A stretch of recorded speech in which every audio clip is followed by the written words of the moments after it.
Let's ask Stephen Denichilo. He's Federated Kaufmann Small Cap Fund Portfolio Manager. Steve, Dan Rasmussen, who I always follow his writings, he recently asked if we are at the death of small cap equities. So over to you, please. Yeah, I would say it's the exact opposite. I always like that Yogi Berra quote that says, nobody goes there anymore. It's too crowded. And when you think about small caps, it's really the opposite. Nobody's there. And that's probably where you should be looking. We have had absolute historic underperformance of small caps versus large caps since before COVID. If you look at since January 2020, the S&P 500 is up about 40%. The underlying profitability, so the EBITDA of all the constituents in the index, is up about 30%. So you've had a little bit of multiple expansion. If you look at the Russell 2000 since 2020, is only up about 5%, but the underlying profitability of these companies is actually up 40%. But if you look, 50% of all small cap stocks right now are down more than 40% since the market peak in November 2021.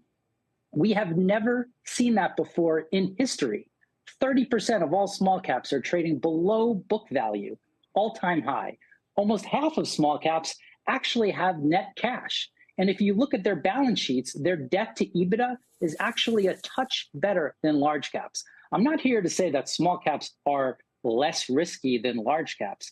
I'm just here to say that what we're discounting today is way too much. We've never seen it before, and it's probably where investors need to look for alpha opportunities. So why have these small caps been so tarred?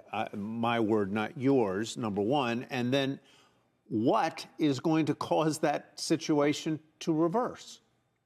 Sure. It's a great question. And the reality is we've been in this, I've been calling it a Federal Reserve Thunderdome, right? Where interest rates go up, stocks go down, vice versa. And on the small cap side, it has been 3x that move every time we have some type of move in interest rates. And the reality is that passive investing 20 years ago was about 20% of AUM. Today, it's almost 60%. So the majority of the time, the bids for stocks are coming from passive investing. So if a sector like small caps is out of favor, there is just no bid.